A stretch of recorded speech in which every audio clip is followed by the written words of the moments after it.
हि कर्मबुद्धियुक्ता हि कर्मजं बुद्धियुक्ता हि कर्मजं बुद्धियुक्ता हि फलं त्यक्त्वा मनीषिणः फलं त्यक्त्वा मनीषिणम् फलं त्यक्त्वा मनीषिणः फलं त्यक्त्वा मनीषिणः कर्मजं बुद्धियुक्ता हि फलं त्यक्त्वा मनीषिणः कर्मजं बुद्धियुक्ता हि फलं त्यक्त्वा मनीषिणम् कर्मजं बुद्धियुक्ता हि फलं त्यक्त्वा मनीषिणः कर्मबुद्धियुक्ता हि फलं त्यक्त्वा मनीषिणः जन्मबन्ध विनिर्मुक्ता जन्मबन्ध विनिर्मुक्ता जन्मबन्ध विनिर्मुक्ता जन्मबन्ध विनिर्मुक्ता पदं गच्छन्त्यनामयम् पादं गच्छत्यनामयम् पदं गच्छन्त्यनामयम् पादं गच्छत्यनामयम् जन्मबन्ध विनिर्मुक्ता पदं गच्छन्त्यनामयम् जन्मबन्धं विनिर्मुक्ता पदं गच्छत्यनामयम् कर्मजं बुद्धियुक्ता हि फलं त्यक्त्वा मनीषिणः जन्मबन्ध विनिर्मुक्ता पदं गच्छन्त्यनामयम् कर्मजं बुद्धियुक्ता हि फलं त्यक्त्वा मनीषिणः जन्मबन्ध विनिर्मुक्ता पदं गच्छत्यनामयम् कर्मजं बुद्धियुक्ता हि फलं त्यक्त्वा मनीषिणः जन्मबन्ध विनिर्मुक्ता पदं गच्छन्त्यनामयम् कर्मजं बुद्धियुक्ता हि फलं त्यक्त्वा मनीषिणम् जन्मबन्ध विनिर्मुक्ता पदं गच्छत्यनामयम् यदा ते मोहकलिलं यदा ते मोहकलिलं यदा ते मोहकलिलं यदा ते मोहकलिलं बुद्धिर्व्यतितरिष्यति बुद्धिर्यतितरिष्यति बुद्धिर्व्यतितरिष्यति बुद्धिर्यतितरिष्यति यदा ते मोहकलिलं बुद्धिर्व्यतितरिष्यति यदा ते मोहकलिलं बुद्धिर्व्यतितरिष्यति यदा ते मोहकलिलं बुद्धिर्व्यतितरिष्यति यदा ते मोहकलिलं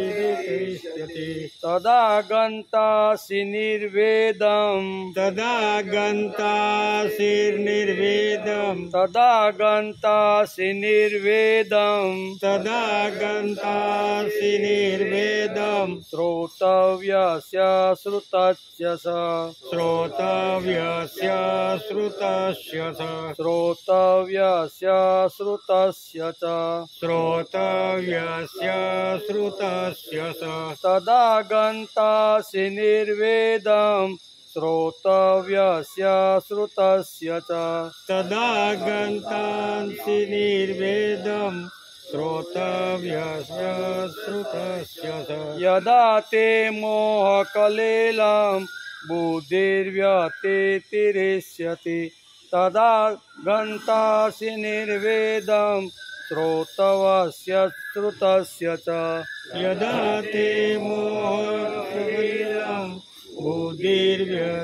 बुद्धिर्व्यतितरिष्यति तदा गच्छन्तासि निर्वेदम् श्रोतव्यस्य श्रुतस्य च હવે 51 52 સાથે कर्मजं बुद्धियुक्ताये फलं त्यक्त्वा मनीषिणः जन्मबन्धविनिर्मुक्ता पदं गच्छन्त्यनामयम् यदा ते मोहकलिलं बुद्धिर्व्यतितरिष्यति तदा गन्तासि निर्वेदम् श्रोतव्यस्य श्रुतस्य च श्रोतव्यस्य श्रुतस्य च हरिः ओम् वसुदेवसुतं देवं कंसचाणूरमर्दनं देवकी परमानन्दं कृष्णं वन्दे जगद्गुरुम् गुरुर्ब्रह्मा गुरुर्विष्णु गुरुर्देवो महेश्वर गुरु साक्षात् परब्रह्म तस्मै श्री गुरुवे नमः नारायणं नमस्कृत्यं नरं चैव नरोत्तमम् देवीं सरस्वती व्यासं ततो जयमुदीरये ततो जयमुदीरये।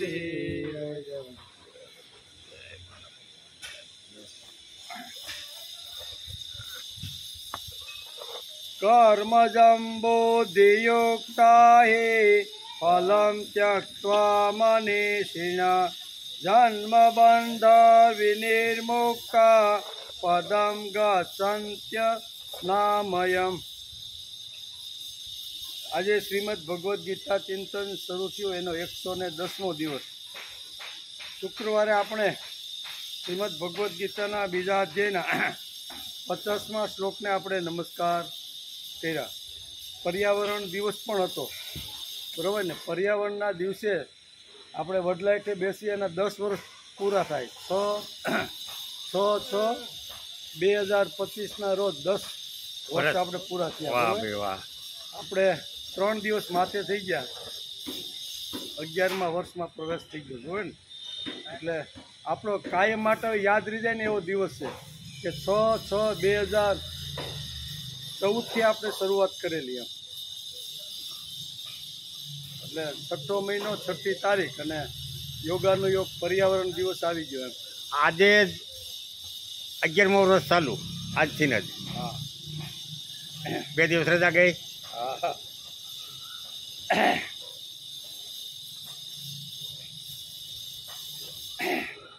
શુક્રવારે આપણે શ્રીમદ ભગવદ્ ગીતાના બીજા અધ્યાયના 50મા શ્લોકને આપણે નમસ્કાર કર્યા હતા. એમાં 2 વાતો ખાસ ભગવાન અર્જુનને સમજાવે છે. અર્જુનને સમજાવે છે એટલે આપણને સમજાવે છે કે યોગ કર્મસુ કૌશલમ, કે તારી અંદર જે કુશળતા છે, તારી અંદર જે નિપુણતા છે, તારી અંદર જે આવડત છે, તારી અંદર જે કલા છે ને, એ નિસ્વાર્થ ભાવે તું મારી અંદર જો રાખીશ ને તો તને કોઈ પ્રકારનું પુણ્ય કે પાપ લાગશે નહીં. 2 શબ્દ વાપર્યા છે, પુણ્ય અને પાપ, બરાબર?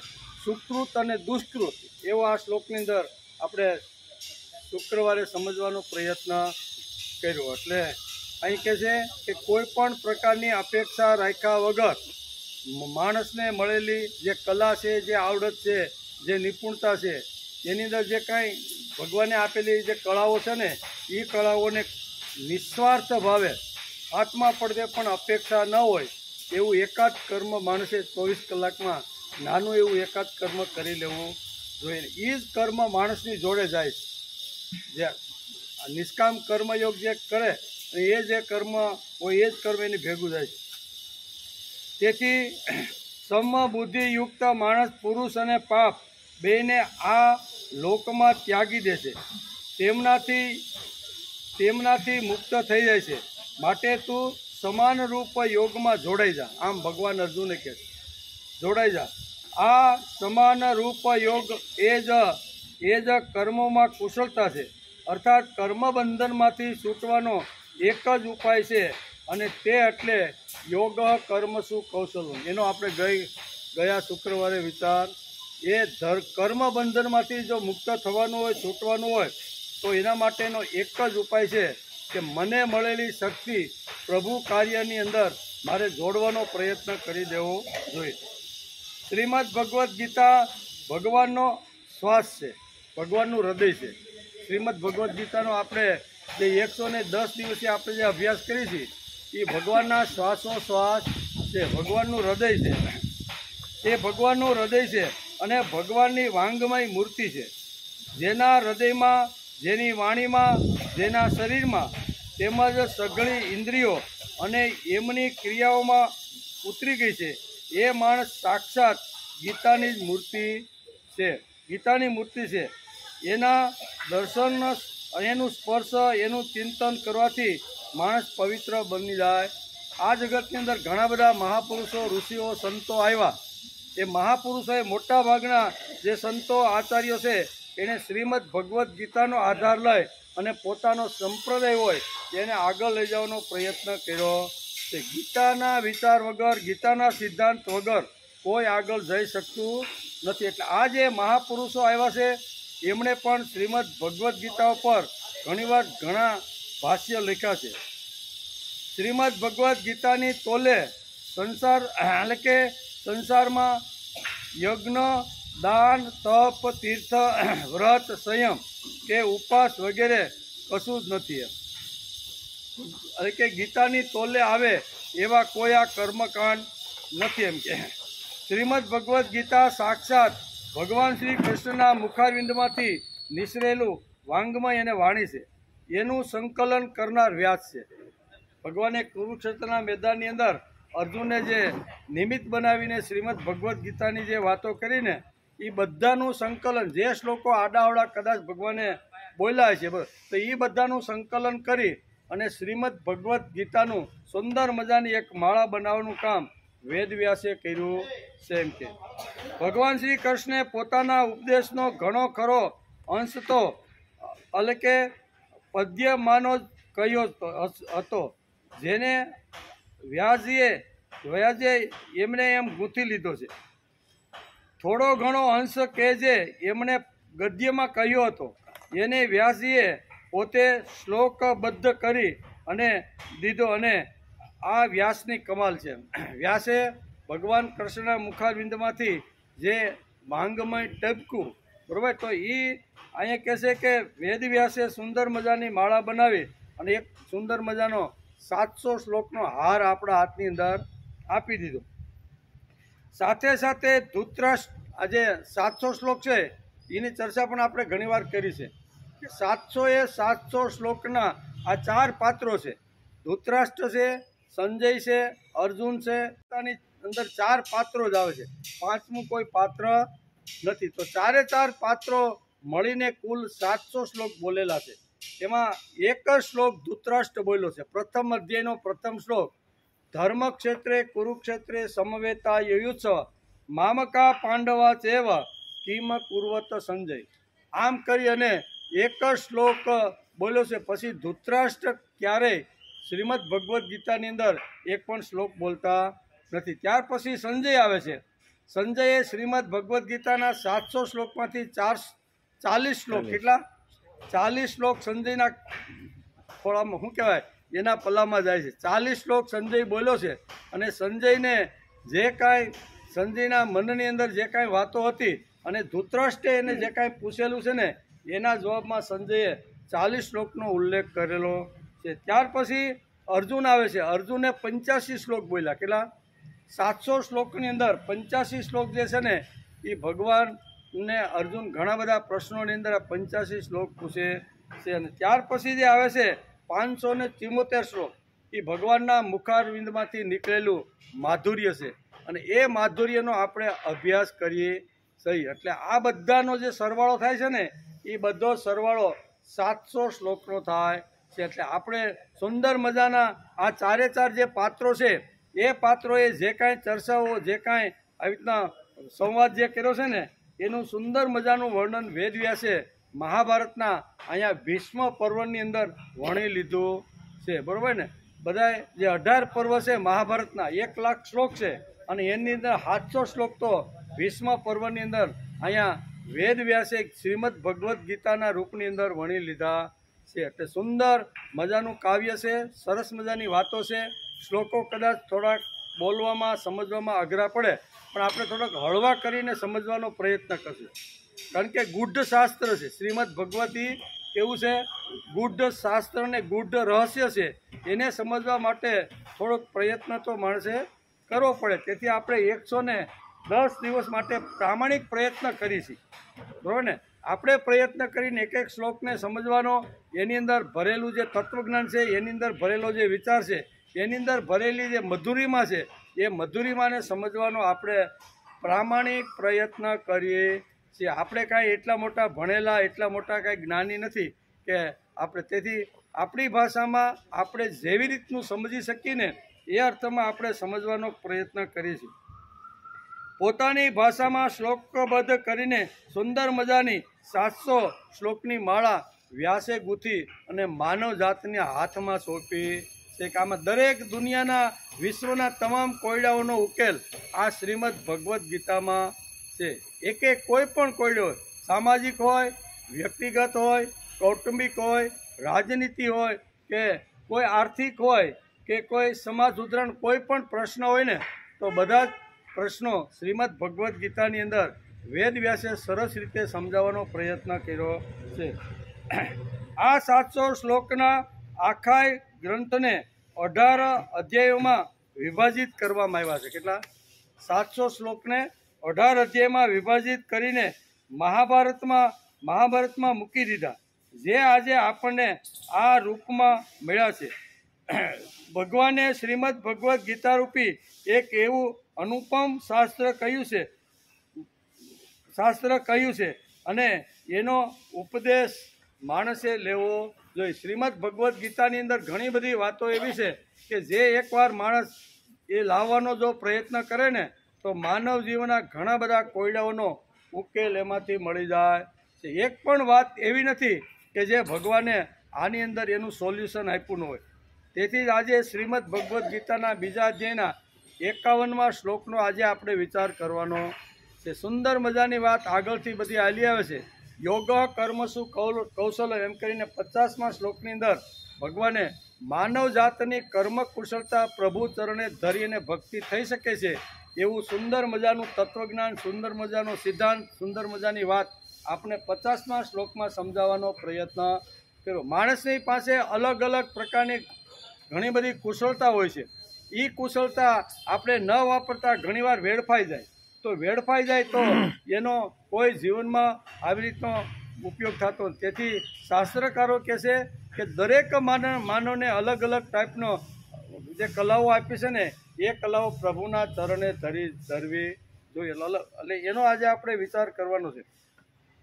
કર્મજંબોધિયુક્તા હિ ફલમ ત્યક્ત્વા મનીષિણ જન્મ બંધાર વિનિર્મુક્તા પદમ ગચ્છન્ત્યનામયમ.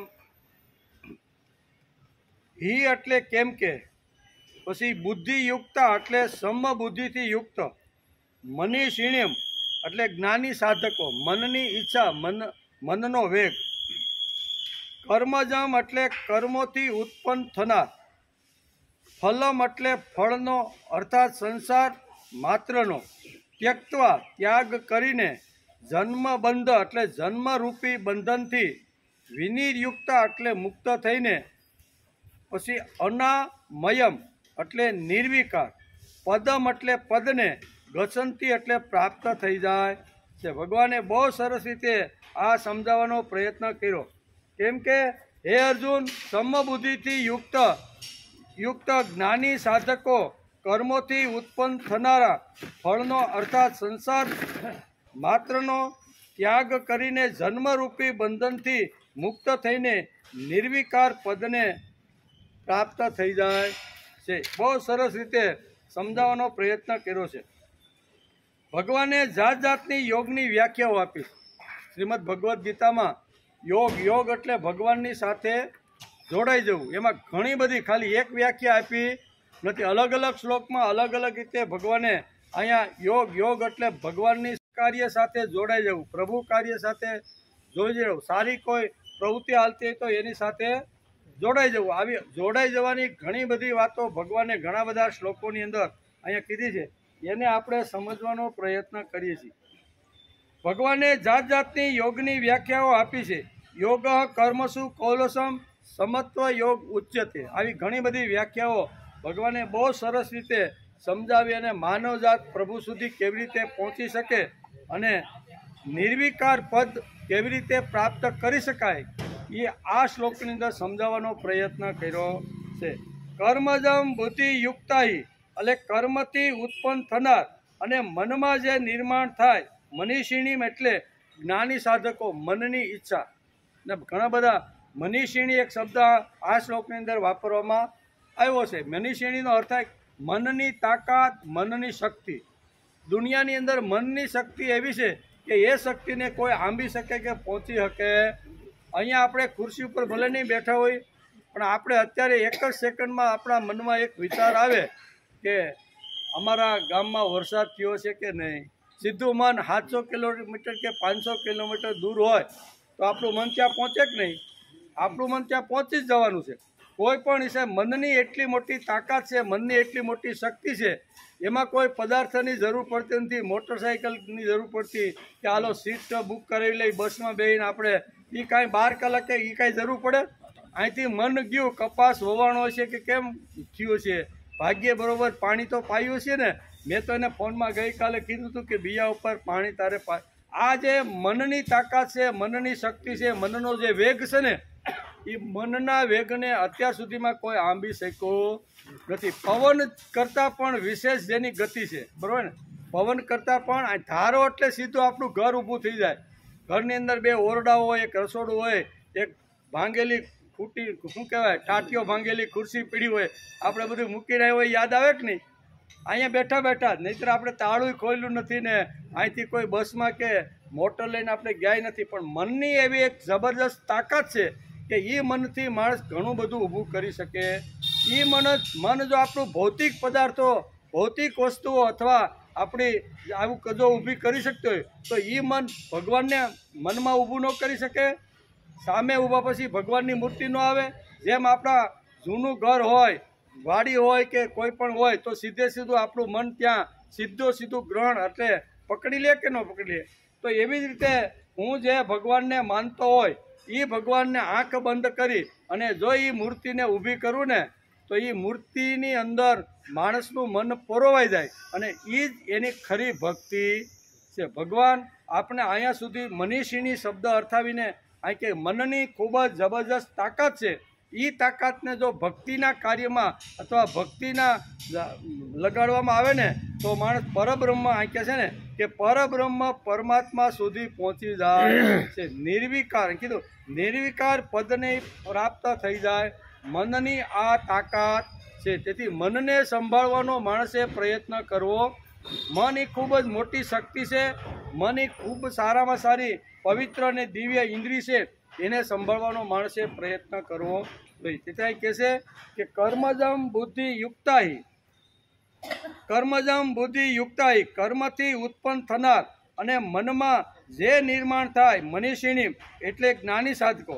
કર્મના કારણે જે ફળ આવે છે તે યુક્ત બુદ્ધિના માણસો છે. તે બુદ્ધિ સમત્વ યોગમાં જોડાઈ ગઈ છે. એ મનીષીઓ, એ જ્ઞાનીઓ, જે જ્ઞાનીઓની બુદ્ધિ પરમાત્મા સાથે જોડાઈ ગઈ છે અને જે જન્મબંધનથી મુક્ત થઈને નિર્વિકાર પદને પ્રાપ્ત થઈ જાય. જે બુદ્ધિ છે એને એકવાર જો ભગવાનની સાથે જોડી દેવામાં આવે એટલે જ આપણા ઋષિઓ છે, સંતો છે, મહાપુરુષો છે, આપણું જે વાંગમય છે, આપણા જે પુસ્તકો છે એની અંદર ઘણી જગ્યાએ ઘણો ઉલ્લેખ કરેલ છે. મહાપુરુષના મુખારવિંદમાંથી, સંતોના મુખમાંથી ઘણીવાર આપણે વાતો ઘણી બધી સાંભળેલી છે કે મનને સંભાળવાનો માણસે પ્રયત્ન કરવો. મન એ ખૂબ જ અગત્યનું સાધન છે. 5 જ્ઞાનેન્દ્રિય, 5 કર્મેન્દ્રિય અને 11મું જે મન છે ને એ મન શ્રેષ્ઠ છે. મન જો પવિત્ર હોય, મન જો શુદ્ધ હોય, એ અંતઃકરણ જો શુદ્ધ હોય ને તો માણસને એ મન પ્રભુ સુધી પહોંચાડી ગયા છે. તેથી મનીષિણીનો સરસ રીતે ઉલ્લેખ કરવામાં અહીંયા આવ્યો છે. ફળનો ત્યાગ કરીને જન્મરૂપી બંધનથી મુક્ત થઈને અનામયમ એક શબ્દ અહીં વાપરો. અનામયમ એટલે નિર્વિકાર. કોઈ પણ પ્રકારનો માણસની અંદર આવી રીતનો શું કહે છે એટલે કે નિર્વિકાર એટલે માણસની અંદર કોઈ આવી રીતનો આકાર ન હોય. અનામય એટલે નિરોગી. જે શારીરિક સ્વસ્થ છે અને માનસિક પણ સ્વસ્થ છે એને અનામય કહેવામાં. શરીરથી પણ સ્વસ્થ છે, મનથી પણ માણસ સ્વસ્થ છે. ઘણીવાર માણસ શરીરથી સ્વસ્થ હોય પણ મન ઘણીવાર એનું સ્વસ્થ હોતું નથી. તો મનને સ્વસ્થ બનાવવા માટે રોજ ભગવાન જે હોય ને એ ભગવાનની અંદર આપણા મનને બોળવાનો પ્રયત્ન કરવો જોઈએ. એટલે એના માટે ધ્યાન આવ્યું, એના માટે આવ્યું ચિત્ત એકાગ્રતા. આપણે નાના મોટા સમાજમાં, વ્યવહારમાં, કુટુંબમાં ઘણા બધા કામો કરતા હશું, પણ આ એક કામ એવું છે કે રોજ માણસે 5-10 મિનિટ માટે રોજ આ કામ એક કરી લેવું. કયું? તો કે દુનિયાના, ઘરના, કુટુંબના, વ્યવહારના બધા સંસારના બધા જે કાંઈ વ્યવહારો હોય ને એ એકવાર ભૂલી જવાનું 5-15 મિનિટ, બરાબર, અને ભગવાનની સામે બેસી જવાનું. ભગવાનની સામે 5-15 મિનિટ જો આપણું મન જો એની અંદર ચોંટી ગયું છે ને તો આ ઉત્તમમાં ઉત્તમ ભક્તિ છે. તેથી ભગવાને પણ બીજા અધ્યાયની અંદર પણ આ જ કહેવું, 12મા અધ્યાયની અંદર કે મયાવેશ્ય મનો એ મામ નિત્યયુક્તા ઉપાસતે. આગળ આવશે બધી વાત. 12મા અધ્યાયની અંદર જ્યારે ભગવાનને જ્યારે અર્જુનને પૂછ્યું, અર્જુનનો પ્રશ્ન છે કે હે ભગવાન, તમારા 2 ટાઈપના ભક્તો આ જગતની અંદર છે. એક સગુણ સાકાર રૂપે તમને ભજન કીર્તન, તમારું નામ નિરાકાર રૂપે તમને ભજે છે. તો સગુણ સાકાર સ્વરૂપ જે ભક્તનું રૂપ છે તે, અને નિર્ગુણ નિરાકાર રૂપ ભક્ત ભગવાન તમને આવી રીતે આરાધના ધ્યાન ધરે છે. તો એ બેમાંથી ઉત્તમ યોગ વેતા કોણ? આવો પ્રશ્ન બીજા 12મા અધ્યાયના પ્રથમ શ્લોકની અંદર અર્જુનનો આ પ્રશ્ન છે. અર્જુને કે બંને યોગ વેતા છે, બંને ભક્ત છે, બંને તમારા જ ભક્તો છે, પણ બંનેમાં શ્રેષ્ઠ ભક્ત કયો? આ બેમાંથી વધારેમાં વધારે પ્રિય, વધારેમાં વધારે આ બેમાંથી વાલો ભક્ત તમારો કયો? એવો પ્રશ્ન જ્યારે 12મા અધ્યાયના પ્રથમ શ્લોકની અંદર જ્યારે અર્જુન પૂછે છે ત્યારે ભગવાન કોઈ પ્રકારના આડી અવળી દલીલ ન કરતા, આડો અવળો જવાબ ન આપતા ભગવાને સીધું જ કહી દીધું. કયું? તો કે મયાવેશ્ય મનો એ મામ નિત્યયુક્તા ઉપાસતે શ્રદ્ધયા પરયો પેતાસ તે મેં યુક્ત તમામ હતા. સંસાર વ્યવહારના બધા જ કામો 5-15 મિનિટ માટે છોડી અને જે ભક્ત મારા મૂર્તિની અંદર જે લીન થઈ જાય છે આનાથી વધારે મને કોઈ પ્રિય.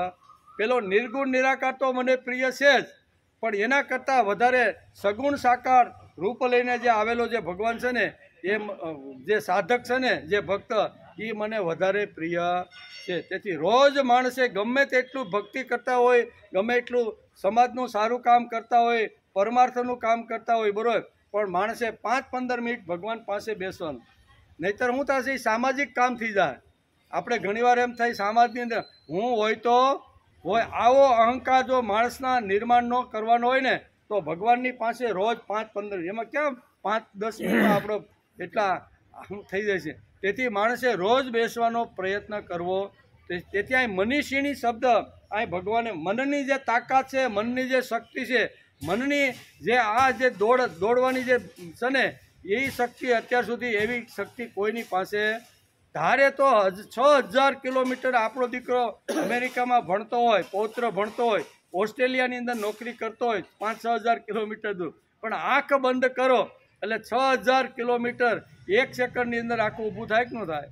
આપણે જે હોય ત્યાં મળ્યા હોય બધું એ બધું ઘડીના 6ઠા ભાગમાં બધું ઊભું થઈ જાય. એમાં સિમેન્ટ જોતી નથી, એમાં વિમાન જોતું નથી, વિમાનમાં બુક કરવા માટે પૈસા કાંઈ જોઈ કે ના 1 મહિના અગાઉ મારે વિમાનમાં જવાનું છે ને તે હાલો બુક કરે. એમાં કોઈ પ્રકારની જરૂરિયાત વસ્તુ વગર પણ માણસ આ કામ કરી શકે છે. વસ્તુ વગર પણ સારામાં સારી ભક્તિ થઈ શકે છે. એ શ્રીમદ ભગવદ્ ગીતા આપને સમજાવે. નહીંતર મારી પાસે આટલું સગવડતા હોય ને તો હું ભક્તિ કરું એવી કોઈ જરૂરત નથી. ગમે ત્યાં માણસ બેઠો હોય, જંગલમાં બેઠો હોય, ઝૂંપડીમાં બેઠો હોય, બરાબર, વહેતા રહેલા ઝરણાની અંદર બેઠો હોય, મંદિરમાં બેઠો હોય કે એકાંતમાં ગમે ત્યાં બેઠો હોય ને, આંખ બંધ કરી અને માણસ ભક્તિ સારામાં સારી કરી શકે. અહીંયા સુધી મનને આપણે લઈ જવાનું છે. ઋષિઓ બધા આવી રીતના હતા, રાફડા થઈ ગયા, અમથા થયા સાધનાની અંદર એટલા લીન થઈ ગયા હતા, એને બાહ્ય જગત શું છે એ ખબર જ હતી નહીં. કહેવાનો અર્થ તો આપણે 5-15 મિનિટ માટે આવું ન કરી શકીએ. તેથી અહીં મનીષિણીમ શબ્દ વાપરી અને ભગવાન અહીંયા ત્યક્ત્વા મનીષિણીમ આ શબ્દ ભગવાને બહુ સરસ રીતે અર્જુનને સમજાવવાનો પ્રયત્ન કર્યો છે. એનો આપણે અત્યારે વિચાર કરીએ છીએ. બીજા અધ્યાયના 47મા શ્લોકમાં ભગવાને કર્મયોગ કહેવાની શરૂઆત કરેલી હતી. તેમાં 4 તત્વો આપણે સમજાવ્યા હતા, બરોબર ને? કે કયા 4 તત્વો હતા? કે કર્મણીએ વાધિકા રસ્તે માપલેસુ કદાચન માં કર્મ ફલ હેતુર્ભૂર્મા તે સંગો સ્વતી કર્મણી. આ 4 જે જબરજસ્ત જે તત્વો છે ને, એ તત્વો શ્રીમદ ભગવદ્ ગીતાના બીજા અધ્યાયના 47મા શ્લોકમાં ભગવાને સમજાવ્યા. અને એને લઈને જો આપણે આગળ વધીએ ને તો દુનિયાની કોઈ તાકાત માણસને ભૌતિક મારો જો વિકાસ કરવા હોય, કૌટુંબિક વિકાસ કરવાનો હોય, આર્થિક વિકાસ કરવાનો હોય, સાંસ્કૃતિક કે ધાર્મિક વિકાસ જો કરવાનો હોય ને તો કોઈ તાકાત એને અટકાવી શકે એમ આવા સરસ મજાના 4 તત્વોનો ઉલ્લેખ ભગવાને અહીંયા બીજા અધ્યાયના 47મા શ્લોકમાં કર્યો છે. જબરજસ્ત શક્તિ, જબરજસ્ત તાકાત, જબરજસ્ત બુદ્ધિ જે છે ને એ આ શ્લોકની અંદર મૂકી અને ભગવાન 4 તત્વો એને સમજાવે છે. એને પણ આપણે સમજવાનો પ્રયત્ન કર્યો હતો. આપણે ઉપનિષદનો પણ એક શાંતિ મંત્ર છે જે આપણે રોજ એનો આપણે અભ્યાસ કરીએ છીએ, બરોબર?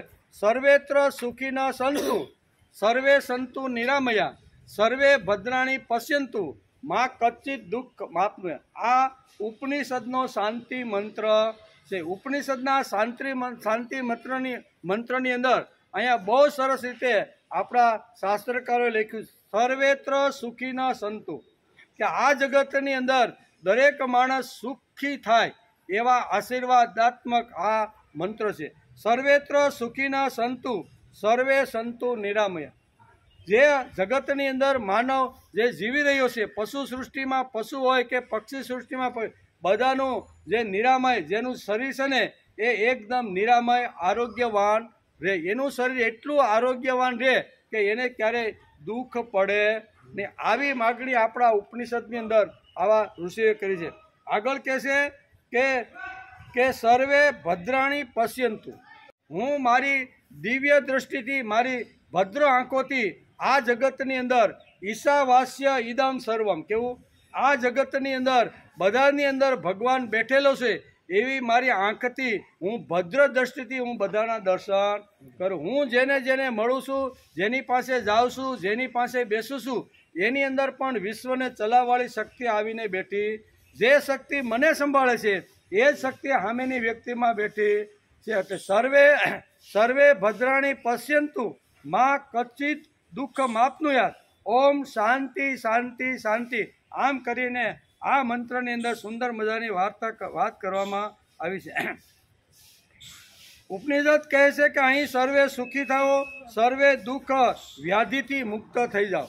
સર્વ દુઃખ અને વ્યાધિથી માણસ મુક્ત થવાનો પ્રયત્ન કરવો જોઈએ. એના માટે ભગવાને 6થા અધ્યાયની અંદર માણસનું આરોગ્ય 100 વર્ષ સુધી કોઈ પણ પ્રકારના રોગ વગર કેવી રીતનું રાખી શકાય ને એ ભગવાને 6થા અધ્યાયની અંદર શ્લોકમાં લખી રાખ્યું છે. ઘેરે ગીતા હોય તો ઘેરે જઈને ખોલજો, 6થો અધ્યાય કાઢજો અને એમાં 100 વર્ષ સુધી માણસનું શરીર તંદુરસ્ત રહે એના માટેના કેવા ખોરાકો હોવા જોઈએ, કેવા વિચારો હોવા જોઈએ, કેવી માણસની કામ કરવાની પદ્ધતિ હોવી. આ પ્રમાણે જો ગીતાએ જે 6થા અધ્યાયમાં જે વાત કરી છે એ પ્રમાણે આચરણ કરી અને જીવન જીવવાનો પ્રયત્ન કરે ને તો 100 વર્ષ સુધી માણસને કોઈ પ્રકારનો રોગ આવતો નથી. એ ખોરાકની પણ વાત કરી છે, મનની અંદર વિચારો કેવી રીતના પ્રગટ કરવા જોઈએ એ પણ વાત કરી છે. સમાજની અંદર હું જ્યારે ફરું છું ત્યારે મારું વાણી, વર્તન અને વિચાર કેવી રીતના હોવો જોઈએ, આ બધું જ માનવ જાત માટે ભગવાને 6થા અધ્યાયમાં લખી રાખ્યું છે. ગીતા એ માનવ જાત માટે છે. પછી એનું આરોગ્ય જોવાનું હોય, ધન જોવાનું હોય, કુટુંબ જોવાનું હોય, પરિવાર જોવાનો હોય કે સામાજિક જીવન જોવાનું, બધા જ ને આ શ્રીમદ ભગવદ્ ગીતા કંઈક ને કંઈક રૂપની અંદર માર્ગદર્શન આપે છે. તેથી સર્વેત્ર સુખીના સંતુ. હે પ્રભુ, આ જગતની અંદર બધા જ લોકો સુખ શાંતિથી વર્ષો સુધી જીવે, એને કોઈ પ્રકારનો રોગ ન થાય. અમારી દ્રષ્ટિ હંમેશા ભદ્ર દિવ્ય રહેવી જોઈએ. જ્યાં જ્યાં જાય ત્યાં અમારી શુભ અને પવિત્ર દ્રષ્ટિ અમારી હોવી જોઈએ. ઓમ શાંતિ શાંતિ શાંતિ. આ મંત્રની અંદર છેલ્લે 3 વખત શાંતિનો ઉલ્લેખ કરવામાં, એકવાર કરતનો ન હાલો શાંતિ એટલે શાંતિ, કાંઈ વાંધો નહીં, આ બધાની તમે શાંતિથી એને બધાને સુખી કરો, આનંદમાં રાખો, નિરામય રાખો. આ એકવાર કીધું તો ન હાલે નહીં, પણ 3 વાર આપણા ઉપનિષદકારોએ 3 વખત શાંતિનો ઉલ્લેખ કરેલો છે. 4 વખત પણ ન કર્યો, 2 વખત પણ ન કર્યો, 1 વખત ન કર્યો, તો 3 વખત જ શા માટે? તો 3 વખત એટલા માટે કે મને જગતની અંદર જ્યારે જન્મથી મૃત્યુ સુધીની અંદર મને 3 વાતોની ખૂબ જ આવશ્યકતા. આ 3 વસ્તુ સિવાય ચોથી વસ્તુ નથી, બરોબર? અને એમાં આધ્યાત્મિક હોય કેવી, મારું જે સુખ છે ને એ માણસનું આધ્યાત્મિક હોવું જોઈએ, અને આધ્યાત્મિકની સાથે મારી આર્થિક સ્થિતિ પણ સારી હોવી જોઈએ. મારું આરોગ્ય, આર્થિક સ્થિતિ તેમજ મારું કલ્યાણકારી જે વિચારો છે ને એ 3 શુભ અને પવિત્ર હોવા જોઈએ. તેથી આધિદૈવિક હોય, આધિ ભૌતિક હોય કે આધ્યાત્મિક, આ 3 શબ્દો આપણા શાસ્ત્રોએ લખ્યા છે. આધિ ભૌતિક એટલે સમાજના જે સુખ સગવડતાના સાધનો છે એના માટે આધિ ભૌતિક શબ્દ વાપરવામાં આવે છે. ખેતીવાડી હોય, મોટી ગાડી હોય, મોટો બંગલો હોય, સારો મોટો બિઝનેસ ચાલતો હોય, ફેક્ટરી હોય, એના માટે આધિ ભૌતિક. એટલે અમારું આધિ ભૌતિક જે જીવન છે ને એ ભગવાન, હે પરમાત્મા, એ પણ અમારું ધમધમતું હોવું જોઈએ, બરાબર? કંગાલિયત નહીં, કેવું બધી જ રીતે અમારું આધિ ભૌતિક જે જીવન છે ને એ ટોપ ઉપર હોવું જોઈએ. પછી આધિ દૈવિક અને આધ્યાત્મિક, આ બંને વસ્તુ પણ અમારી ટોપ ઉપર હોવી. આધ્યાત્મિક એટલે મનની શક્તિ, અને મનની શક્તિ જો મજબૂત હશે ને તો ગમે તેવી પરિસ્થિતિમાં માણસ હિંમતથી ઊભો રહેશે, પડી જશે નહીં, ભાંગશે નહીં, થાકી નહીં જાય, કંટાળી નહીં જાય. એકવાર માણસનું મન મજબૂત થઈ ગયું, પ્રતિકૂળ ગમે તેવી પરિસ્થિતિ આવે, ગમે તેવું વાવાઝોડું આવે, સુખ આવે, દુઃખ આવે, યશ મળે, અપયશ મળે, હાનિ થાય, લાભે, ગમે તેવી વાવાઝોડું આવે, પણ મનને એટલું માણસે કહેવું જોઈએ કે એ વાવાઝોડોની અંદર અમે ભાંગી ન જઈએ, અમે થાકી ન જઈએ, અમે આપઘાત ન કરીએ. માત્ર સ્પર્શાસ્તુ કૌંતેય, આવું કીધું ને, શીતોષ્ણ સુખ દુઃખય આગમા પાયીમાં નિત્ય તાવ સ્થિત તિતિક્ષ ભારત. આમ કરીને બીજા અધ્યાયના 14મા શ્લોકની અંદર ભગવાને આ વાત આપને સમજાવી. માત્ર સ્પર્શાસુ કૌંતેય શીતોષ્ણ સુખ દુઃખ દાહ, આવો શબ્દ વાપર્યો. કેવો? શીતોષ્ણ સુખ દુઃખ દાહ. આજે સુખ અને જે દુઃખ છે, શીત ઉષ્ણ, સુખ અને દુઃખ, આ 4 દ્વંદ્વનો વાત આ શ્લોકની અંદર ભગવાને કર્યો. એ તો આવતા જતા છે. જેમ મહેમાનનો દ્રષ્ટાંત આપીને પાંડુરંગ શાસ્ત્રી ઘણીવાર આ શ્લોકને સમજાવવાનો પ્રયત્ન કરે છે કે માત્ર સ્પર્શાસુ કૌંતેય શીતોષ્ણ સુખ દુઃખદા. જે તને સુખ મળે છે એટલે શીતળ, અને દુઃખ મળે છે એટલે ઉષ્ણ, એ તો આવતા જતા રહેલા છે. દુઃખ આવે છે એ પણ કાયમ રહેતું નથી, સુખ આવે છે એ પણ કાયમ આવતું નથી, ને આવે છે તો લાંબો સમય ટકતું નથી. જેમ મહેમાન લાંબો સમય રહેતા નથી એમ આ બધા આવતા રહેલા. પણ આ બુદ્ધિમાં ક્યારે સ્થિર થાય?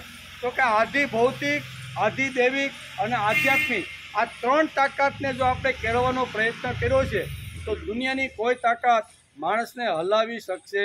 પોતે લીધેલી જે પ્રતિજ્ઞા છે, પોતે કરેલો જે સંકલ્પ છે, મારે પ્રભુ સુધી ને ભગવાનના પગ સુધી મારે પહોંચવાનું છે, આવો જેનો નિશ્ચય પાકો થઈ ગયો છે ને એને દુનિયાની કોઈ તાકાત હલાવી શકે એમ નથી. તેથી અહીં કહે છે કર્મજં બુદ્ધિયુક્તા હિ ફલમ ત્યક્ત્વા મનીષિણમ. તું જે કાંઈ કર્મયોગ કરે છે ને એમાં ફળની અપેક્ષા રાખ્યા વગર, અહીં કીધું ને ફલમ ત્યક્ત્વા, ત્યક્તા એટલે ત્યાગ કરવો. ફળની આશાથી તું જો કર્મ કરીશ ને તો કર્મ બંધનથી તું મુક્ત થઈશ નહીં. પણ એકવાર ફળની આશા છોડી અને કર્મમાં પ્રવૃત્ત રહીશ ને તો તું મનીષિણી એટલે તું અહીંયા સુધી પહોંચે એમ ભગવાન કહે છે. અહીં સર્વે સુખી થાઓ, સર્વે દુઃખ વ્યાધિથી મુક્ત રહો, સર્વે કલ્યાણકારી જોતા થાઓ, કોઈને દુઃખ થાવો નહીં. ઓમ શાંતિ શાંતિ શાંતિ, એમ આ મંત્રની અંદર બહુ સરસ રીતે સમજાવવાનો પ્રયત્ન કર્યો છે. અનામયમ, જેમાં કોઈ પણ પ્રકારનો રાગ નથી, એને અનામયમ કહેવામાં. એમાં કોઈ પ્રકારનો રાગ નહીં, કોઈ પ્રકારનો દ્વેષ નહીં, કોઈ પ્રકારનું આકર્ષણ નહીં અને કોઈ પ્રકારનો ધિક્કાર નહીં. આ દ્વંદ કહેવાય ને, કોઈનો ધિક્કાર કરવો એ અને કોઈના પ્રત્યે વધારે રાગ રાખીને પ્રેમ કરવો, એ બંને દ્વંદ જ કહેવાય છે. તેમાં એટલી બધી આસક્તિ પણ નહીં અને એટલો બધો દ્વેષ પણ નહીં. અનામયમ, જેમાં કોઈ પ્રકારનો રાગ નથી. પદમ ગચ્છન્ત્યાત્મમાયમ, આવા નિર્વિકારી પદને પામે છે કોણ? તો કે બુદ્ધિયુક્તા મનીષીને. આવો જે માણસ ને એ આવા પરમ પદને પામે છે કોણ? તો કે બુદ્ધિયુક્તા જહાતી, જેની બુદ્ધિ પવિત્ર થઈ છે, જેની બુદ્ધિ દિવ્ય થઈ છે, જેની બુદ્ધિ આવી રીતે એકદમ પવિત્ર થવા માટે પ્રયત્ન કરે છે, એને કોઈ દિવસ આ નડતું નથી. તેથી કહે છે કર્મનું ફળ પરિણામ એટલે જ ફળ નિર્માણ થાય. કર્મજમ ફલ, એટલે કર્મથી ઉત્પન્ન થનાર ફળનો ત્યાગ કરીને જન્મરૂપી બંધનથી મુક્ત થઈને નિર્વિકાર પદને માણસ પ્રાપ્ત થઈ જાય. નિર્વિકાર પદ એટલે ભગવાનનો ખોળો, કે ન્યા ગયા પછી માણસને પાછું આવવું પડતું. ભગવાને ગીતાના 15મા અધ્યાયમાં કીધું છે, આવશે ત્યારે જોશું, પણ 15મા અધ્યાયમાં ભગવાને કીધું કે મારું પરમધામ કયું છે? તો ભગવાને 15મા અધ્યાયમાં ભગવાને પોતાનું પરમધામ બતાવ્યું. એ પરમધામ પહોંચવા માટે માણસે કઈ કઈ પ્રવૃત્તિઓ કરવી જોઈએ એનો સુંદર મજાનો ઉલ્લેખ ભગવાને 15મા અધ્યાયની અંદર આપેલો છે. એટલે ભગવાનના ખોળા સુધી પહોંચવાનું હોય તો કઈ કઈ વાતોનો માણસે જીવનમાં સ્વીકાર કરવો જોઈએ, કઈ કઈ વાતનો જીવનમાંથી ત્યાગ કરવો જોઈએ, બંને વાતો સમજાવવાનો પ્રયત્ન કર્યો છે. અને એ જ મારું પરમધામ છે કે જે નિર્વિકારી જે માણસ થયો છે, કોઈ પ્રકારનો રાગ નહીં, કોઈ પ્રકારનો દેશ નહીં, કોઈ પ્રકારની આવી રીતની દ્વંદ્વ ભાવના રાખ્યા વગર જે નિર્વિકાર રૂપે જે મારી ભક્તિ કરે છે ને, એ મારા સુધી પહોંચી શકે.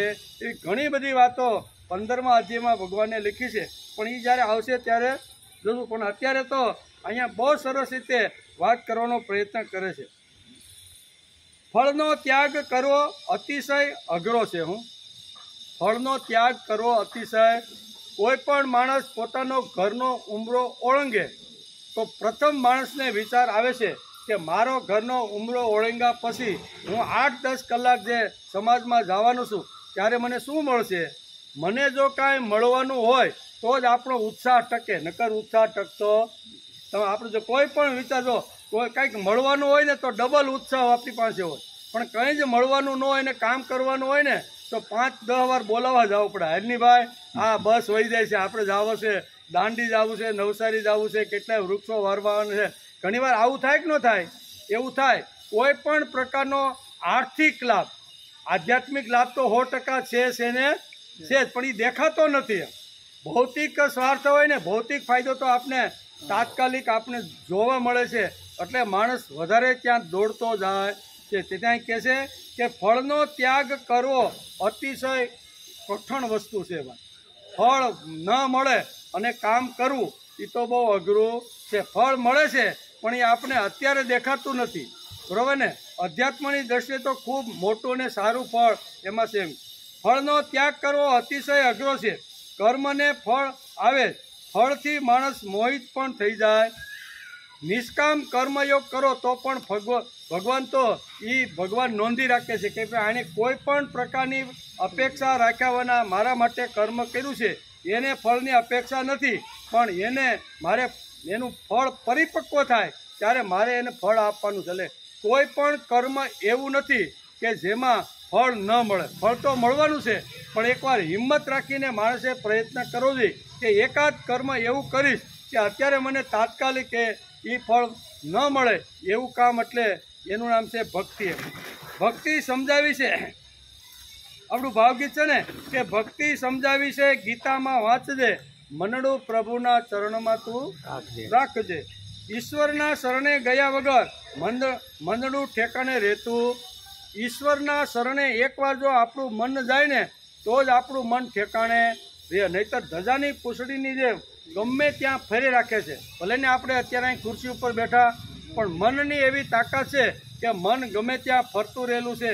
અને તેથી કહે છે કે ઈશ્વરના ચરણે એકવાર જો આપણે મનને મૂકી દઈ, જબોળી દઈને, તો પછી આપણું મન બીજે ક્યાંય જાતું નથી. તો મન આવ્યું ક્યાંથી? ઘણીવાર શાસ્ત્ર કે આપણે સુંદર મજાનો અત્યારનો જે આ 5-6 ફૂટનો જે માનવ દેહ જે મળ્યો છે, એમાં ભગવાને ઘણા પ્રકારના મસાલા ભર્યા. કેટલા બહુ ટાઈપના મસાલા ભરીને આખો માનવ દેહ આપણે બનાવીને મોકલો છે. તો એ માનવ દેહની અંદર આપણું મન ક્યાં છે? મનને ગોતવા માટે પ્રયત્ન કરી તો મન આપને જડે ખરું? આપણે ઇન્દ્રિયોને જોવી હોય અથવા એને જો કહું તો નાક છે, કાન છે, જીભ છે, એ તો બધું આપને પ્રત્યક્ષ આપને જોવા મળે છે, કાન દ્વારા સાંભળવા પણ મળે છે, નાક દ્વારા એનું સુગંધ આ બધી વાતો થાય કે ન થાય? પણ એક મન એવું છે કે જેને આપણે જોઈ શકતા નથી. એ મન કયું છે? તો એ આપણું મન છે. આપણી ઇન્દ્રિય 11મું જે મન છે ને, એ ઇન્દ્રિયોની સાથે પણ આ મનને જોડી દેવામાં આવ્યું છે. તો આ મન શું છે? મન ક્યાંથી આવ્યું છે? અને એ મન જ્યાંથી આવ્યું છે ત્યાં જો ભગવાન ત્યાં એને જો મૂકી ગયો ને, તો આપણું મન પવિત્ર થાય. એટલે શાસ્ત્રકારો એક સરસ મજાનું દૃષ્ટાંત આપીને સમજાવવાનો પ્રયત્ન કરે છે. કોલસાનો કોલસો કેવો છે? કાળો છે. ક્યાંથી નીકળ્યો? તો કે ખાણમાંથી.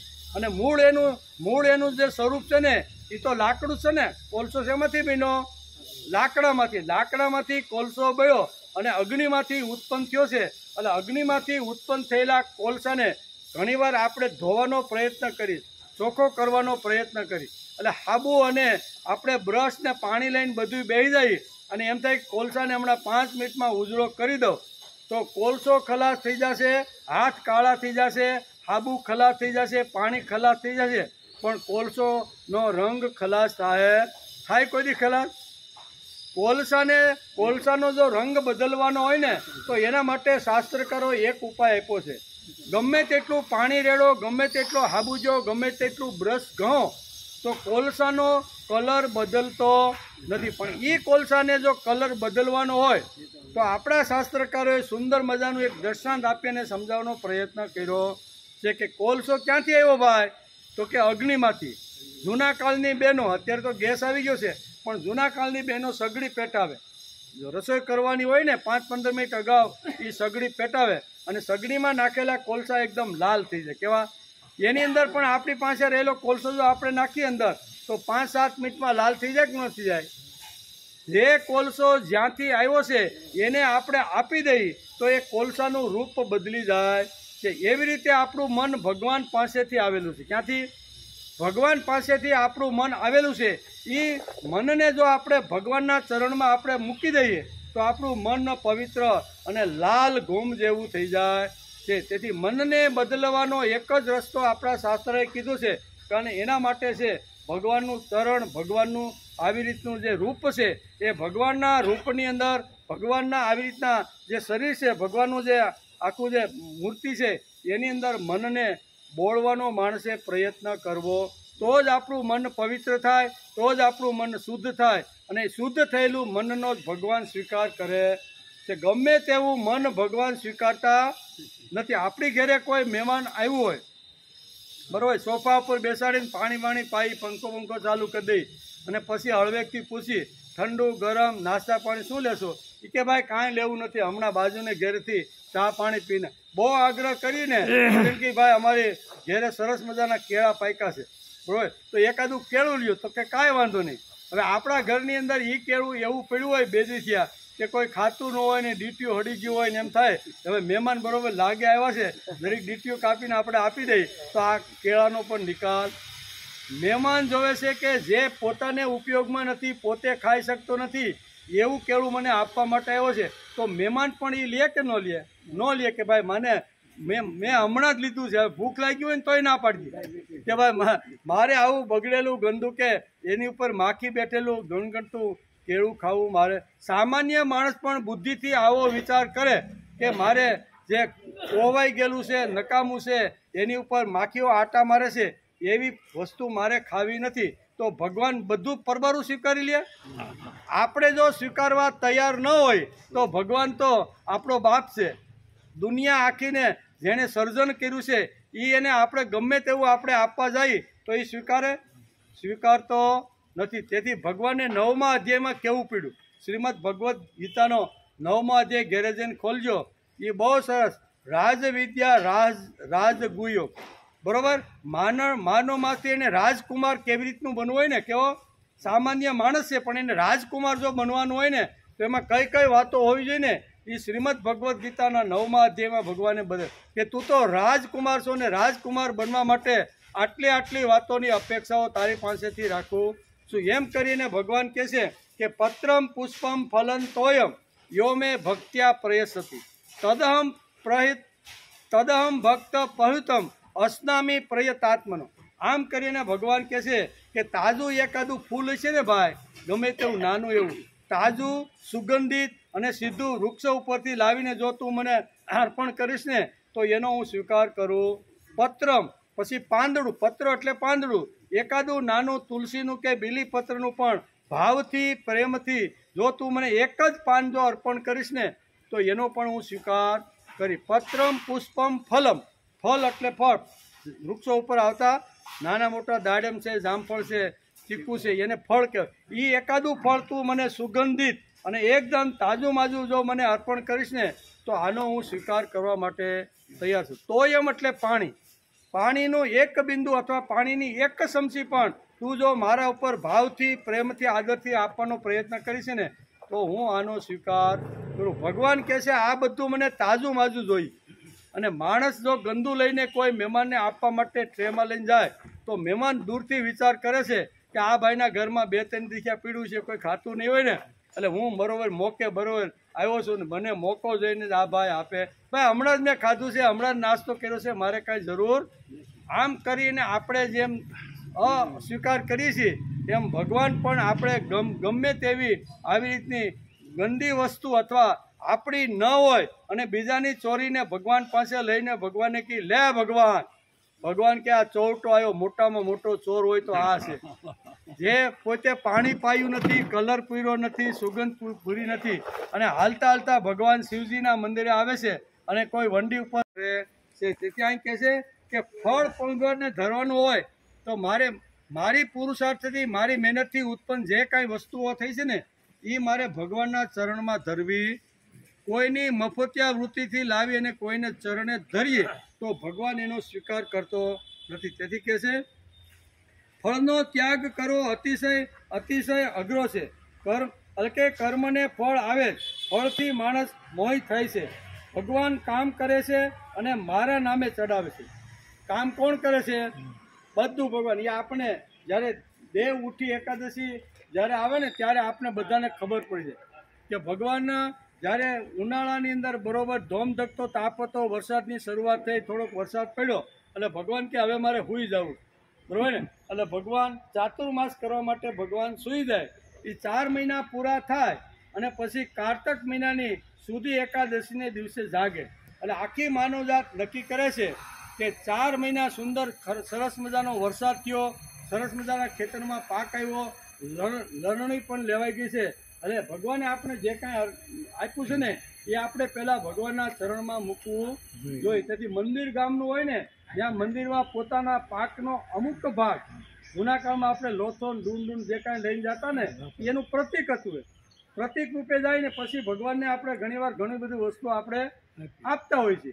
તો આવી રીતનું જ્યારે પૃથ્વી ઉપરનો માનવ 4 મહિના સુધી સુંદર મજાનો આવી રીતના ફળ ફૂલ અને પાકથી લહેરાતો જે પાક જ્યારે પોતાના ઘરમાં આવે છે ત્યારે ભગવાનની પાસે 2 હાથ જોડીને પોતે લઈને જાય છે કે ભગવાન તમે તમારી કૃપાથી સુંદર મજાનો પાક અમારા ખેતરમાં આવ્યો, તમારી કૃપા વગર અમે આટલું અનાજ પ્રાપ્ત કરી શકીએ. એમ કૃતજ્ઞતા વ્યક્ત કરવા માટે માણસ જ્યારે ભગવાનના મંદિરમાં જઈ 2 હાથ જોડી અને એક ડુંડું કે એક લોથો ધરે અને ભગવાન કે આ હું તને અર્પણ કરું છું. ભગવાન કે ભાઈ હાલો, ભગવાન જાગે 4 મહિનાની લાંબી ઊંઘ લઈ અને ભગવાન જ્યારે જાગે છે ત્યારે ભગવાન કહે છે આપને કામ ભગવાન કરે છે અને યશ આપણને આપે છે. એની આ વાત છે. કામ કોણ કરે છે? ભગવાન. પણ યશ કોને આપે છે? માનવજાતને. તેથી ભગવાન મંદિરમાં બેઠા બેઠા કહે છે કે ભાઈ હું તો 4 મહિના સુધી સૂતો હતો. મેં કાંઈ મહેનત કરી નથી, પરસેવો પાડ્યો નથી, કર્મ કર્યું નથી. આ તો તારી મહેનત, તારો પરસેવો, તે આંતરખેડ કરી છે, પાણી પાયું છે, ખાતર નાખ્યું છે અને 4 મહિના જબરજસ્ત મહેનત કરીને તેથી એ પુરુષાર્થનું આ પરિણામ છે. ભગવાનને ખેડૂત કહે છે કે ના ભગવાન, તમારા વગર તો આ શક્ય નથી. પણ ભગવાન કે હું તો 4 મહિના સુધી સૂતો હતો ભાઈ, હું જાગતો હોય તો મને આ લેવાનો અધિકાર છે, હું આ સ્વીકારી શકું નહીં. અને એ વખતે ખેડૂત કહે છે કે ભગવાન, તમે આ જગતમાં જો સૂઈ જવાનો જો ઢોંગ કર્યો હોત ને તો અમને કોઈ દિવસ આવો પાક મળત. તમે તો ઢોંગ કર્યો સૂઈ જાવ, ખરેખર તમે સૂતા નથી. અને ભગવાન સૂઈ જાય તો આપણી કેવી હાલત થાય, કેવી દશા થાય. એકવાર ભગવાન એમ કહે કે હું 5 મિનિટ માટે આ જગતની અંદર, વિશ્વની અંદર સૂઈ જાઉં છું, બરોબર, તો શું થાય? આપણે બધા ક્યાં વ્યા જઈએ? યમરાજાને પણ ભારે પડે કે આ બધા આવ્યા ક્યાંથી જલ્દી. ભગવાન જો સૂઈ જાય, ભગવાન ખાલી એક ધબકારામાં છટકી જાય ને તોય સીધું વિનસ હોસ્પિટલમાં ભેગા. કેમ? તો કે બાપાની એક નળી બ્લોક થઈ ગઈ. એક ધબકારો જો આડાહળો થઈ જાય, ઓછા વધતો થઈ જાય ને તો પણ આવી રીતનું થાય છે. એટલે ભગવાન અહીંયા 24 કલાક મારા ધબકારા ચાલુ રાખી અને 24 કલાક ભગવાન આપણે જીવિત રાખે છે. અને એ વખતે ખેડૂત કહે છે કે ભગવાન, તમારા વગર શક્ય નથી. ખૂબ જ અગત્યની વસ્તુ હોય તો પાણી છે. આ અમે બાકીના 8 મહિના સુધી સારી રીતે અમને પાણી મળે અને પાણી મળી અને પાછો અમારો બીજો પાક શિયાળુ તૈયાર થાય એના માટે ભગવાન તમે વરસાવી અને અમારા તળાવ છે, અમારા કૂવાઓ છે, અમારી બધી નહેરો છે, એ બધી તમે વહેતી કરીને સુંદર મજાનું આટલું અમને તમે અમૃત જેવું મીઠું પાણી તમે મોકલું છે. એનાથી ફરીથી અમે અમારી ખેતી કરી શકશું. તમે એમ કહો છો કે હું 4 મહિના સૂતો હતો, તો ખેડૂત કહે છે આ અમારા માનવામાં આવતું, આ તો તમે ઢોંગ જ કર્યો હોય. શું કહે છે ખેડૂત તો ગુજરાતીમાં? કારણ કે બીજું કંઈ ભણ્યો ન હોય ને, એટલે ભગવાન કે ભગવાન તમે ખોટો ઢોંગ હોવાનો કર્યો. હકીકતે તમે હુઓ તો અમે કોઈ દી જીવી શકીએ. ને આ બધી જ વાતો કહેવાનો અર્થ કે અહીં કહે છે કે ભગવાન કામ કરે છે અને મારા નામે ચડાવી દે છે. શું છે? ભગવાન કે તે પુરુષાર્થ કર્યો, તે મહેનત કરી, પરસેવો પાડ્યો, આંતરખેડ કરી, ખાતર નાખ્યું, બધું તે કર્યું છે, બરાબર. મેં આમાં કાંઈ કર્યું નથી. હકીકતે ભગવાન બધું કરે છે અને આપણા નામે ચડાવી દે. આને જ કહેવાય ભગવાન. આપણે કાંઈ કરીએ, આપણે કર્યું હોય કાંઈ નહીં અને આપણા નામે ચડાવી દઈએ. લગ્ન પ્રસંગમાં એવું હોય ને, વાંહે હાથ રાખીને ઊભો હોય અને પ્રસંગ સારો થાય ને એટલે કે ભાઈ હું બાપાને ત્યાં ઊભો હતો ને, એટલે હકીકતે આમથી આમાંય ન કર્યું હોય, કામ તો બીજા કરતા હોય. કામ કરતો નથી અને યશ પોતે લે છે અને કામ બીજા કરે છે. આપણે બધા માણા આવા અને ભગવાન કેવા?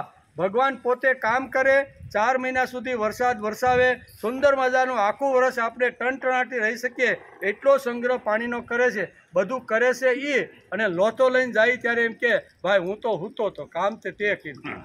આને કહેવાય ભગવાન, બરાબર. આવા ભગવાન, સુંદર મજાના ભગવાન અહીંયા અર્જુનને આ જ વાત સમજાવે છે. અને આ વાત સમજાવીને કહે છે કે કર્મ કર્યા વગર કોઈ માણસ રહી શકતું નથી. અને ભગવાનને આંતરિક રીતે ભગવાન અર્જુનને સમજાવવા માગે છે હું પણ આવી રીતનું કર્મ કરીને પણ સૂઈ જાઉં. તો આમ કરીને સુંદર આ શ્લોકની અંદર આ મનીષીની મનની તાકાત, મનની શક્તિ, મન કેવી રીતનું વેગીલું છે અને એ મન ક્યાં કેવી રીતનું જાય છે એની સુંદર મજાની વાતો ભગવાને સમજાવવાનો પ્રયત્ન કર્યો છે. ટાઈમ થઈ ગયો.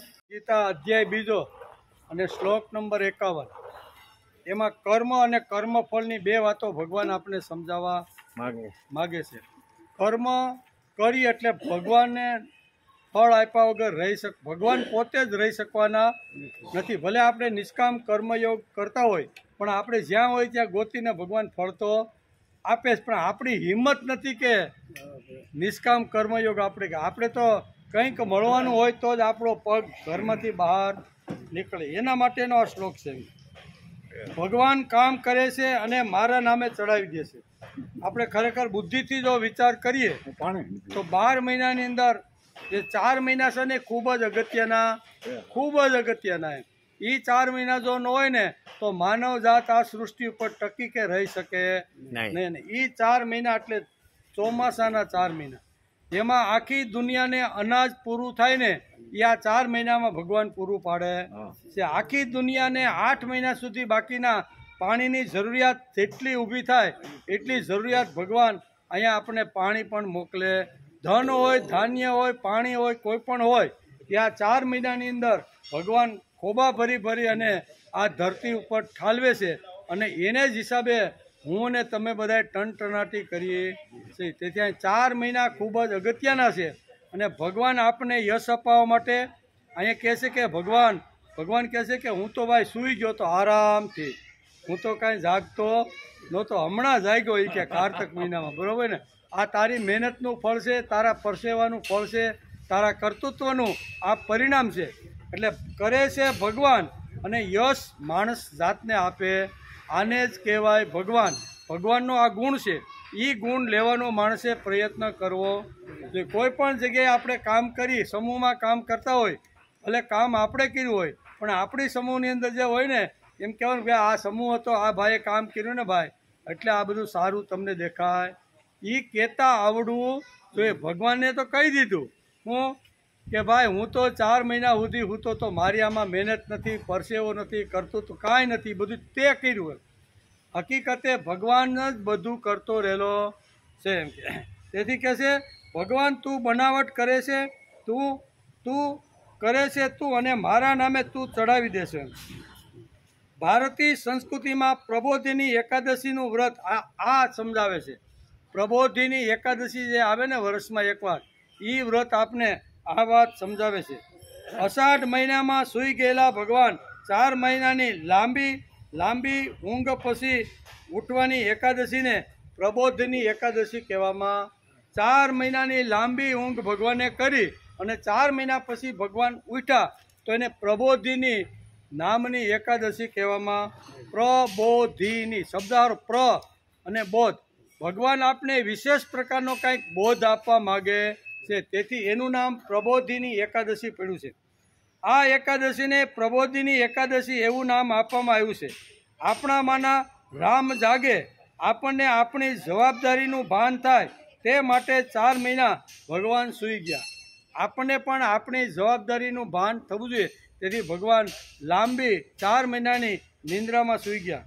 ભગવાનની આ કૃપાથી સિંચિત થયેલા કૃતજ્ઞ બુદ્ધિનો માનવ દેવ મંદિરે જઈ પ્રભુના ગુણગાન ગાતા થાકતો નથી અને ભગવાન પાસે કૃતજ્ઞતા વ્યક્ત કરે છે.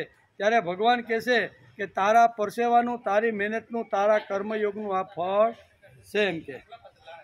મારો વૈભવ એ તારી કૃપાનું ફળ છે એમ જ્યારે માનવ પ્રભુને મંદિરમાં જઈને કહે ત્યારે પ્રભુ તેને જાણે સામે જવાબ આપતા હોય તેમ કહે છે કે ભાઈ હું તો સૂતો હતો, મને ખબર, તો આ લોથો લઈને ડુંડું લઈને આવ્યો ને ભાઈ, તું એમ કહેશે કે ભગવાન તમારી કૃપાથી અમારા ખેતરમાં સુંદર મજાનો પાક ખળાની અંદર આવ્યો છે, તારી કૃપા વગર આ પાક આવે નહીં. ત્યારે ભગવાન કહેશે, બરાબર, ભગવાન કહેશે કે હું તો લાંબી ઊંઘની અંદર લાંબી નિંદ્રામાં સૂતો હતો, મહેનત તે કરી, પરસેવો તે પાડ્યો, પાણી તે પાયું, ખાતર તે બધું જે કાંઈ મહેનત છે ને એ બધી તારી મહેનતનું પરિણામ છે. ભગવાન આપણી ઉપર યશનો ટોપલો ઢોળવા માગે છે. ભગવાન કહે છે કે હું તો 4 મહિના સૂઈ ગયો હતો, આ બધો વૈભવ અને સમૃદ્ધિ તારા પરસેવાનું, તારા પરિશ્રમનું અને પુરુષાર્થને આભારી છે. આમ ભગવાન ખેડૂતને ધરવા જાય ત્યારે ભગવાન અંદરથી આવી એક વાત ભગવાન બોલે છે. ભગવાન કહે છે કે આ તો બધું તારો પુરુષાર્થ, તારો પરસેવો, તારી મહેનત, એને હિસાબે તારા સરસ મજાના ખળાની અંદર સુંદર મજાનો પાક આવ્યો છે. આ પ્રબોધિની એકાદશીમાં આપણે આ શીખવાનું છે. કામ આપણે ભલે કામ વધારેમાં વધારે કરતા હોય પણ જે ઓછું કામ કરે છે એના ઉપર કામનો આવી રીતનો યશ મૂકવાનો પ્રયત્ન કરવો જોઈએ. કામ કરતી વખતે સતત જાગતા રહેવું અને ફળ આવે ત્યારે અજાણા બનીને સૂઈ જવું, આ ભગવાનનો મોટામાં મોટો કિમિયો છે. જેવું ફળ આવે ત્યારે સૂઈ જવાનું. પાછા મેં છે ને કે કામ કરતી વખતે સતત જાગતા રહેવાનું, જાગતા રહીને કામ અને ફળ આવે ત્યારે અજાણા બનીને સૂઈ જવાનું. આનાથી મોટી દિલની વિશાળ બીજી વાત કઈ હોઈ શકે? આને જ કહેવાય ભગવાન. ભગવાન એટલે કોણ? તો કે કામના સમયે અહીંયા જાગૃત રહે છે અને ફળ જ્યારે આવવાનું હોય, લોકો યશ અને આવી રીતે કીર્તિ લઈને મારી પાસે આવે કે ભગવાન તમારી કૃપાનું પરિણામ છે, ત્યારે સૂઈ જવાનું ને. આ બહુ સરસ રીતે પ્રબોધિની એકાદશી આપને સમજાવે છે. સાચા કર્મયોગીને એના કરતાં બીજું શ્રેષ્ઠ માર્ગદર્શન કયું હોઈ શકે? જેટલી ભાવનાની દ્રષ્ટિએ આ કલ્પના વિનાશ ભરેલી લાગે છે, એટલી જ વિચારની દ્રષ્ટિએ માધુર્યપૂર્ણ લાગે છે. કરે છે તું અને મારા નામે તું ચડાવી દે છે. એમ કે પ્રસ્થાપિત મૂલ્યો ખોટા પ્રસ્થાપિત થઈ ગયા પછી તેને દૂર કરવા ખૂબ જ અઘરા છે. તેને કોઈ ફેંકી શકતું નથી. ભગવાન ઇન્દ્ર પૂજા બંધ કરાવી ગોવર્ધન પૂજા શરૂ કરાવતી વખતે નાકે દમ આવી ગયો. હજારો વર્ષોની જે પરંપરા જે ઇન્દ્ર પૂજાની ચાલતી હતી. ઇન્દ્ર પૂજા, ઇન્દ્ર એટલે વૈભવની ટોચ ઉપર બેઠેલા લોકો, જેની પાસે અઢળક, જેની પાસે સંપત્તિ છે, જેની પાસે સત્તા છે, સંપત્તિ છે, આવા ટોચની ઉપર બેઠેલા માટે ઇન્દ્ર શબ્દ વાપરવામાં આવે છે. એટલે કે હજારો વર્ષોથી ગોકુળની અંદર એક પરંપરા હતી, એક ચાલી આવતી રહેલી એક પરંપરા હતી. એ પરંપરાને દૂર કરવા માટે આખા ગોકુળને ભેગા કરી અને ભગવાનને સમજાવવાની ઘણી બધી મહેનત પડી. કારણ કે વર્ષોની પરંપરા છોડવી, વર્ષોની આવતી રહેલું જે કાંઈ છોડવું ને એ ખૂબ જ અઘરું છે. આજે પણ આપણે ઘણીવાર લોકો આપણે કહે કે બાપા આવી એકાદશી હોય નહીં, તો આપણે તો કહીએ ભાઈ અમે તો 40-50 વર્ષથી એકાદશી કરીશું. આ અમારી અમારા બાપદાદા કરતા હતા, એણે અમને આપી, હવે અમે કરી છે. એટલે આપણે છોડી જૂની જે રૂઢિ છે અથવા રૂઢિની અંદર ખોટું જે કાંઈ ઘૂસી ગયું છે ને એ કાઢવું ખૂબ જ અઘરું છે. ઓરિજિનલ એકાદશી જે વખતે હજારો વર્ષ પહેલાં ઋષિઓએ આપણે જે આપેલી હશે ને એ કાંઈ આવી એકાદશી હશે ને. આજે એની અંદર વિકૃત રૂપ આવી ગયું છે. ખાવા પીવામાં ફક્ત ફેરફાર કરી નાખ્યો, બાકી કોઈ એની અંદર વાણીમાં નહીં, વર્તનમાં નહીં, વિચારમાં નહીં, આપણી ગતિમાં નહીં, વૃત્તિમાં નહીં, કોઈ જગ્યાએ ફેરફાર કર્યા વગર ખાવામાં ફક્ત ફેરફાર કર્યો. હવે હજારો વર્ષ પહેલાં ઋષિઓએ આપણે કીધું, આપણા મહાપુરુષો આચાર્યો આવીને એને કીધું કે ખરા અર્થમાં એકાદશી આ કહેવાય. એનું રૂપ ધીમે ધીમે 200, 500, 1000 વર્ષની અંદર ધીમે ધીમે બદલતું ગયું. અને આજે ફક્ત ખોરાક, ચેન્જ ઓફ ફૂડ, અંગ્રેજીમાં શું કહે ને, ચેન્જ ઓફ ફૂડ. ફૂડ એટલે ખોરાક, ખોરાકની અંદર ફેરફાર કરી નાખો એટલે આપણી એકાદશી. આનાથી પુણ્ય મળતું નથી. અને આનાથી જો પુણ્ય મળતું હોય તો આપણા પૂર્વજોને ખોટા જ ગણવા પડે. પણ આપણા પૂર્વજોએ જે બુદ્ધિપૂર્વકની જે બધી જે વાતો આપી છે ને એ ઊંડાણથી આપણો જીવન વિકાસ થાય, આપણો વ્યક્તિ જીવન વિકાસ થાય, આપણા કુટુંબમાં સુખ શાંતિ અને સમૃદ્ધિ આવે, એના માટેના બધા આવા જે તત્વો છે, આવા જે ઉત્સવો છે અથવા આવી રીતની જે રૂઢિઓ છે ને એ બધી આપણને આપેલી છે. પણ એમાં લાંબા કાળે જતાં ધીમે ધીમે એની અંદર ઘણીવાર કચરો ઘૂસી જતો હોય છે. એ કચરાને જો બહાર કાઢવાનો હોય ને તો કાંઈ 1-2 વર્ષની અંદર એ કાંઈ નીકળે. કારણ કે હજારો વર્ષોની પેઢીઓથી હાલી આવતી રહેલી જે પરંપરા છે એને દૂર કરવી અને ઓરિજિનલ વસ્તુ એની સામે મૂકવી તો એ કોઈ વખતે સમાજ પકડવા કે સ્વીકારવા માટે તૈયાર થતો જ નથી. તેથી ભગવાન કૃષ્ણએ અહીંયા આપણા મહાપુરુષો આચાર્ય વલ્લભાચાર્ય જેવા કહે છે કે ગોકુળની અંદર જે વખતે ઇન્દ્ર પૂજા હજારો વર્ષોથી ચાલતી હતી એ રૂઢિને બંધ કરવી અને ગોવર્ધનની પૂજા શરૂ કરાવવાની હતી ને તો એ વખતે ભગવાન કૃષ્ણને પણ 7-8 વર્ષની ઉંમરે ઘણો પરસેવો અને પુરુષાર્થ કરવો પડ્યો હતો. એટલે જૂની રૂઢિઓ તાત્કાલિક ફેરફાર થઈ શકતો નથી એમ કે છે.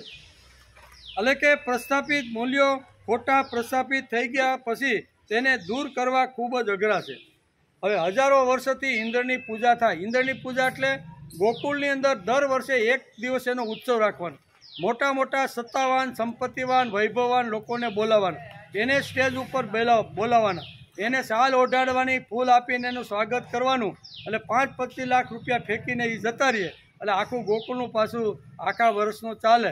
આવી રીતની એક પદ્ધતિ હતી.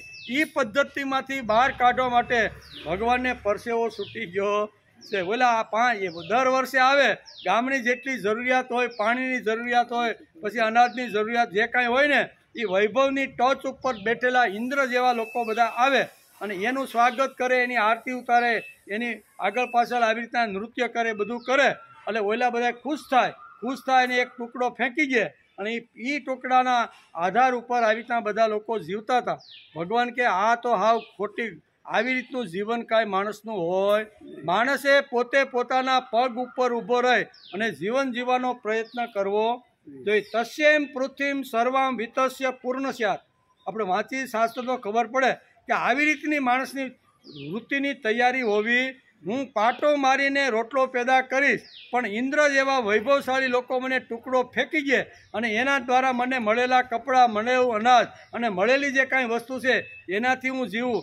આ માનવ જીવન નથી. એમ કરી અને કૃષ્ણએ માણસની અંદર અસ્મિતા જાગૃત કરી અને કીધું કે આવા ટુકડા ઉપર કેટલા દિવસ જીવશો.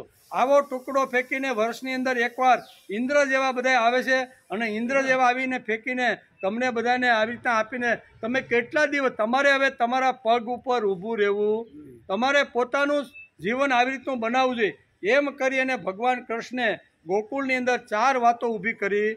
હળવે હળવે કરીને એક એક વાત સમજાવતા સમજાવતા એણે તો પહેલાં માણસને કર્તૃત્વવાન બનાવવાનો પ્રયત્ન કર્યો. બીજાના રોટલા ઉપર, બીજાના ટુકડા ઉપર બીજો આપે ને તમે જીવો તો એ કેટલા વર્ષને કેટલી પેઢીઓ તમે જીવશો. તમારે પોતે જ તમારા પગ ઉપર ઊભા રહીને પુરુષાર્થ કરવાનો, મહેનત કરવાની, તમે તમારો રોટલો તમારે ખાવાનું. આમ એણે પહેલો પુરુષાર્થ ઊભો કર્યો. પછી આખો ભાવ જીવન જે ખલાસ થઈ ગયું હતું ને એ ભાવથી બધાને ભીંજવી દીધા. ગોપ અને ગોપીઓને એટલો બધો ભાવ આપ્યો, એટલો બધો પ્રેમ આપ્યો ને તે આ એ ભાવથી આખું ઊભું કર્યું છે. આવી ઘણી બધી વાતો કહેવાનો અર્થ કે કોઈ પણ પરંપરાને જો બદલાવી હોય, ઓછી કરવી હોય અથવા ખોટું ઘૂસી ગયું છે બહાર જો કાઢવાની હોય ને તો એમાં ઘણો બધો પ્રયત્ન કરવો પડે. અને એ વખતે ગોકુળના દરેક લોકો, બાળકથી માંડીને વૃદ્ધ બધા ભેગા થાય છે.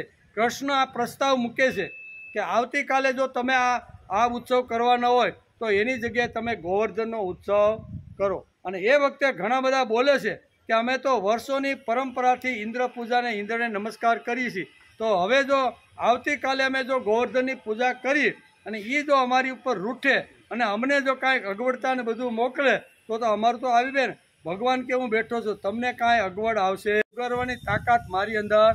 પણ એકવાર તમે હિંમતથી આ આખો ફેરફાર કરવાનો પ્રયત્ન કરો. ત્યારે ઘણા લોકો તો એમ હતા કે આટલા વર્ષોથી જૂની પરંપરા હાલે છે એને તોડી અને આ નવી પરંપરા અમારે ક્યાં ચાલુ કરવી. તો ઘણા લોકોને હતું એને શાંતિથી સમજાવવાનો કૃષ્ણએ પ્રયત્ન કર્યો છે. વૃદ્ધો માનતા નહોતા, વૃદ્ધોની પાસે બેસીને પણ વૃદ્ધોને પણ કૃષ્ણએ સમજાવી દીધા અને નક્કી થઈ ગયું કે આવતીકાલે ઇન્દ્ર પૂજાની જગ્યાએ ગોવર્ધન પૂજા કરવી જોઈએ. અહીંયા ઘણા લોકોએ સભાની અંદર પ્રશ્ન પૂછ્યા કે ગોવર્ધનની પૂજા શા માટે કરવાની? ઇન્દ્ર તો અમને ઘણું બધું આપે છે. ગોવર્ધન, ત્યારે કૃષ્ણ કહે છે કે ગોવર્ધન જે આપે છે ને એ તમને ઇન્દ્ર આપી શકવાનો નથી. વરસાદ ઉપરથી જે વરસે છે ને એ ભગવાન આપવાનો છે. બરોબર, એ ભગવાનની કૃપાથી ઉપરથી વરસાદ થાય છે, એને હિસાબે પાણી પડે છે. પાણી આપણા ગોવર્ધન અથવા નદી નાળાની અંદર વહે છે અને એ જ પાણીથી આપણું ઘાસ લીલુંછમ થાય છે. એમાં આપણી ગાયોને, વાસડાઓ સર્વરે આ બધું જે કાંઈ તત્વજ્ઞાન હતું ને એ બધું એને ગોવર્ધનની પૂજા શા માટે કરવી જોઈએ એની લોજિક વાતું અહીંયા ભગવાન બહુ સરસ રીતે સમજાવે છે. અને બધાએ હિંમત એકઠી કરી અને બીજે દિવસે ગોવર્ધનની પૂજા શરૂ થાય છે. ગોવર્ધનની પૂજા થાય, વૈભવ અને આવી રીતની સત્તા ઉપર બેઠેલા લોકો જે હતા એને થવા લાગ્યું કે અમારી પૂજા કરવાને બદલે આ તો ગોવર્ધનની પૂજા શરૂ કરી. એટલે ઇન્દ્ર કોપાયમાન થયો કેવો, અને એણે અનરાધાર સાંભેલાની ધારે એણે નક્કી કર્યું કે આખા ગોકળ અને વૃંદાવનને ડૂબાડીને એને બધાને ખલાસ કરી. ભગવાન કે કાંઈ વાંધો નહીં, તારે જેટલું વરસવું હોય ને એટલું તું વરસી લે. અને ભગવાને એવી યુક્તિ કરી અને આખા ગોકુળને ટચલી આંગળીએ ગોવર્ધન તોડીને એણે આખા ગોકુળને બધાને બચાવી. કહેવાનો અર્થ બીજે દિવસે વાંકો વળીને ઇન્દ્ર ભગવાનની અહીંયા ક્ષમા યાચના કરવા આવે છે કે ભગવાન મારી ભૂલ થઈ ગઈ, મને એમ અત્યાર સુધી હતું કે ગોકુળના લોકોનું પાલન પોષણ હું જ કરું છું, પણ આ મારો ગર્વ તમે ઉતારી દીધો. કહેવાનો અર્થ કે રૂઢિ જે હોય, જે પરંપરા હોય ને એ પરંપરાને બદલવી એટલે ખૂબ જ અઘરું છે. પણ ભગવાન કૃષ્ણ આ ગોકુળની અંદર આ સુંદર મજાનો પ્રયોગ કરી અને સમજાવવાનો પ્રયત્ન કર્યો છે. ભગવાન શ્રી કૃષ્ણને ગોકુળમાં ઇન્દ્ર પૂજા બંધ કરાવી ગોવર્ધન પૂજા શરૂ કરાવતા નાકે દમ આવ્યું છે. પ્રસ્થાપિત મૂલ્યો બદલવા અઘરામાં અઘરી વાત છે. ઇન્દ્ર પૂજા બંધ કરાવી આ દુનિયાને મોટામાં મોટો ચમત્કાર એને જગતને બતાવી દીધો છે કે ગમે તેવી રીતનો હોય ને પણ જો કોઈ આવી રીતનું છે તો એટલે કહેવાનો અર્થ કે આવી રીતનો મોટો ચમત્કાર બતાવ્યો છે. પોતાની વાત છોડે જ નહીં.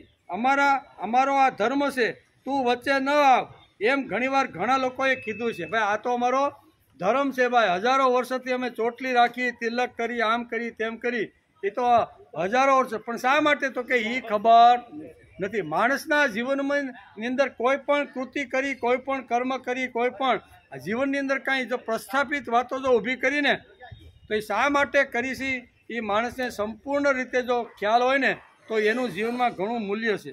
મૂર્તિ પૂજા છે, એટલે કે મૂર્તિ પૂજા, નવરાત્રિ, મહાશિવરાત્રિ, હોળી, એકાદશી, યજ્ઞ, શ્રાદ્ધ વગેરે જે ખોટી રીતે સમાજમાં ઘણું બધું એમાં ખોટું ઘૂસી ગયું છે. હવે નવરાત્રિમાં ખોટું નથી ઘૂસી ગયું, બહુ જ ઘૂસી ગયું છે. 10-11 વાગ્યા સુધી એકાદ બે વળી ગરબા લે અને પછી ડિસ્કો શરૂ થાય ને 12 વાગ્યા પછી તો એ પડદાની પાછળ ખાવા પીવાનું મોજ હોય છે. શહેરમાં જઈને મોટી આવી તમે જોવો ને તો ખબર પડે કે આ લોકો નવરાત્રિને ધ્યાનમાં રાખીને કેવા કેવા ખરાબ કામ કરતા રહેલા. તો આવું ઘૂસે કે ન ઘૂસે? હવે આ બધું જે હકીકતે માતાજીને સેન્ટરમાં રાખવા, નવદુર્ગા માતાને સેન્ટરમાં રાખવાના અને ફરતા ગરબા લઈને માતાને કહેવાનું કે હે મા જગદંબા, તારી શક્તિથી અમારું જીવન ચાલતું રહેલું છે. ધ્યાન આપણું માતાજી તરફ અને આવી રીતના ગરબા લેવા, હકીકતે માતાનું પૂજન, માતાને નમસ્કાર, માતા પ્રત્યે કૃતજ્ઞતાનો ભાવ, આ બધી વાતો એની અંદર આવે છે. એ બધી વિસરાઈ ગઈ અને ડિસ્કો ડાન્સ, ફિલ્મના ગીતો આવી ગયા કે નહીં? હવે ફિલ્મના ગીતો આવી ગયા, એ કાઢવા અત્યારે બહુ અઘરા. કોઈ યુવાનિયાને 11-12 વાગે તમે કહો ને કે ભાઈ આ તો માતાજીનો મંડપ છે અને માતાજીના મંડપમાં આવી ગમે તેવી આવી રીતનું વગાડાય તમારે, એ તને ડોહા શું ખબર પડે? એમ જ સીધું કે સારો શબ્દ વાપરતો હોય વાંધો નહીં, પણ આવી રીતના ઘણીવાર કરતા હોય છે. કહેવાનો અર્થ કે ઘણી બધી સારી સારી જે વાતો હતી, સારા સારા જે ઉત્સવો હતા ને એની અંદર ઘણો બધો કચરો ને કદડો ઘૂસી ગયો છે. એક કાઢવાનો હોય ને તો એના માટે તો ઘણો સમય અને ઘણું બધું ઓરિજિનલ પાછી વસ્તુ લાવવા માટે ઘણી બધી માણસે પુરુષાર્થને પ્રયત્ન કરવો પડે. એટલે કે ગોવર્ધન પૂજા શરૂ કરાવી તેમણે પ્રસ્થાપિત મૂલ્યો ઊભા કરીને ગોકુળને તેણે સ્વાવલંબી બનાવ્યું, આરોગ્ય સંપન્ન બનાવ્યું, ઉદ્યમશીલ બનાવ્યું અને પ્રેમાળ બનાવ્યું. 4 વાતો ભગવાને ગોકુળની અંદર ઊભી કરી દીધી. બરાબર?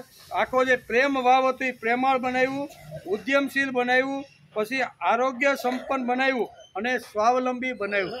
આરોગ્ય સંપન્નમાં જે ગોકુળમાંથી દૂધ, દહીં, માખણ, મિશ્રી જે મથુરામાં જતું હતું ને એ બધું અટકાયું. રસ્તાની અંદર લાકડીઓ લઈને, ગેબી લઈને ઊભા. ગોવાળોને કીધું કે તમે ક્યાં જાઓ છો? તો કે મથુરાની અંદર જાય છે. તો કે શા માટે? તો કે આ વેચી તો એમાંથી અમને વધારે પૈસા તરફ જ જેનું ધ્યાન હતું એનો ભગવાન કૃષ્ણે સમજાવ્યું કે તમારા છોકરાને હજી ખાવા પીવા મળતું નથી ને બધું જેટલું આવે પડી શીકે ભરીને તમે બધું લઈ જાઓ છો, આ યોગ્ય નથી. જે ગોપીઓ માની ગઈ ને કે ઘરમાં ખાવા પૂરતું રાખીને વધતું હોય તો તમે આપો, એનો કોઈ વાંધો નથી, પણ બધું જ તમે જો લઈને જાશો તો તમારા છોકરા કેવા થશે? હાથ પગ શું કહેવાય, દોરડીને પેટ ગાગરડી, આના જેવા તમારા છોકરા થશે.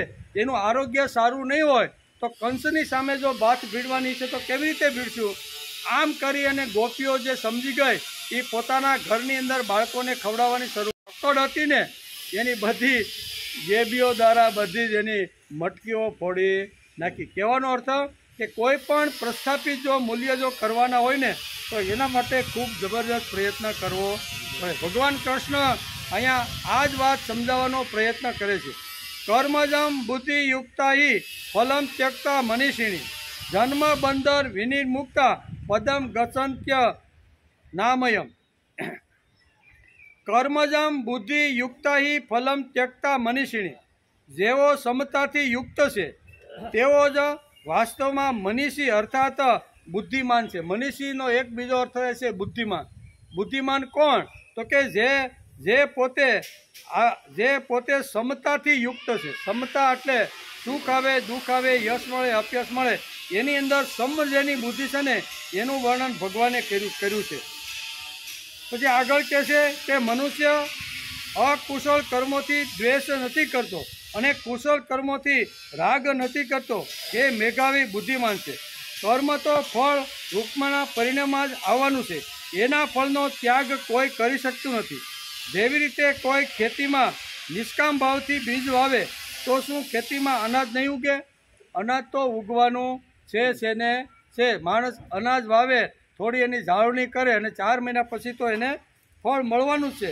બીજ વાવે તો શું ખેતીમાં અનાજ નહીં ઉગે? વાવ્યું છે તે તો ઉગવાનું જ છે. એવી જ રીતે કોઈ નિષ્કામ ભાવપૂર્વક કર્મ કરે તો એને કર્મનું ફળ તો મળશે ને. ભલે આશા રાખ્યા વગર પણ માણસ જો કર્મ કરે તો પણ એને ફળ તો ભગવાન આપ્યા વગર રહી શકવાના નથી. આથી અહીં કર્મજમ ફળનો ત્યાગ કરવાનો અર્થ છે. કર્મજન ફળની ઈચ્છા, કામના, મમતા અને વાસનાનો ત્યાગ કરવો, એવો ત્યાગ કરવામાં બધા સમર્થ છે. પછી જન્મ, બંધ, વીર, મુક્તા એક શબ્દ આવો ભગવાને વાપરેલો છે. સમતાયુક્ત મનીષી સાધકો જન્મરૂપ બંધનમાંથી મુક્ત થઈ જાય છે. કારણ કે સમતામાં સ્થિર થઈ જવાથી તેઓમાં રાગ, દ્વેષ, કામના, વાસના, મમતા વગેરે દોષો કિંચિત માત્ર પણ રહેતા નથી. આથી તેઓના પુનર્જન્મનું કારણ જ નથી રહેતું. તેઓ જન્મ મરણ રૂપ બંધનથી સદાને માટે મુક્ત થઈ જાય છે. જે મનીષી છે, બુદ્ધિપૂર્વક ક્ષમતા રહીને અને જેમણે પ્રયત્ન કર્યો છે એવા લોકો કર્મ બંધનથી મુક્ત થઈ જાય છે. તેથી અહીંયા ભગવાન યોગી તું થાય, તું યોગ એટલે જોડાઈ જવું, ભગવાનની સાથે જોડાઈ જવું એમાં કહે છે. ગમે તેટલું સારું સાંભળતા હોઈએ પણ માણસ જે કરતો હોય તે જ કરે છે. જડતા આજે સમાજમાં આવી ગઈ છે. યોગની વાત બતાવ્યા પછી ત્યાં સુધી કેવી રીતે જવાય તે વાત ભગવાન આ શ્લોકની અંદર આપણે સમજાવે. એકવાર યોગ એટલે ભગવાનની સાથે જોડાઈ જા અને ભગવાનની સાથે જોડાઈ જા એ વાત આપણે આ રસ્તામાં બતાવે છે. પદમ ગચ્છન્ત્યાત આમય રોગને આમય એટલે રોગને કહે છે. રોગ એક વિકાર છે જેમાં કિંચિત માત્ર પણ કોઈ પણ પ્રકારનો વિકાર ન હોય તેને અનામય અર્થાત નિર્વિકાર કહે છે. સમતાયુક્ત મનીષી લોકો એવા નિર્વિકાર પદને પ્રાપ્ત થઈ જાય છે એમ ભગવાન કહે છે. જોકે શ્રીમદ ભગવદ્ ગીતામાં સત્વગુણને પણ અનામય કહેવામાં આવ્યું છે, પરંતુ વાસ્તવમાં અનામય નિર્વિકાર તો પોતાનું સ્વરૂપ અથવા પરમાત્મા તત્વ છે કે કેમ તે ગુણાતીત છે, જેને પ્રાપ્ત થઈને પછી કોઈને પણ જન્મ મરણના ચક્કરમાં આવવું પડતું નથી. પરમાત્મા તત્વની પ્રાપ્તિમાં હેતુ હોવાથી ભગવાને સત્વગુણને પણ અનામય કહી દીધો છે. અનામય પદને પ્રાપ્ત થવું એ શું છે? તો કે પ્રકૃતિ વિકાસશીલ છે, એટલે તેનું કાર્ય, શરીર, સંસાર પણ વિકારશીલ છે. પોતે નિર્વિકાર હોવા છતાં પણ જ્યારે આ વિકારી શરીરની સાથે તાદાત્મ્ય કરી લેશે ત્યારે એ પોતાને પણ વિકારી માની લેશે. પરંતુ જ્યારે આ શરીરની સાથે માની લીધેલા સંબંધનો ત્યાગ કરી દેશે ત્યારે તેને પોતાના સહજ નિર્વિકાર સ્વરૂપનો અનુભવ થઈ જાય છે. આ સ્વાભાવિક નિર્વિકારતાનો અનુભવ થવાને જ અહીં અનામય પદને પ્રાપ્ત થવું એમ ભગવાન આ શ્લોકની અંદર કહે છે. સુંદર મજાનો ભગવાને આ શ્લોક કીધો છે. આ શ્લોકની અંદર કેમ કે સમબુદ્ધિથી યુક્ત જ્ઞાની સાધકો કર્મમાંથી ઉત્પન્ન થનારા ફળનો અર્થાત સંસાર માત્રનો ત્યાગ કરીને જન્મરૂપી બંધનમાંથી મુક્ત થઈને નિર્વિકારી પદને પ્રાપ્ત થઈ જાય છે એમ ભગવાન આ શ્લોકની અંદર સરસ રીતે સમજાવવાનો પ્રયત્ન કરે છે. આપણી બુદ્ધિ અનુસાર આપણે અહીંયા કર્મજમ બુદ્ધિ યુક્તાહી કહીને ભગવાને આ શ્લોક સમજાવવાનો પ્રયત્ન કર્યો છે.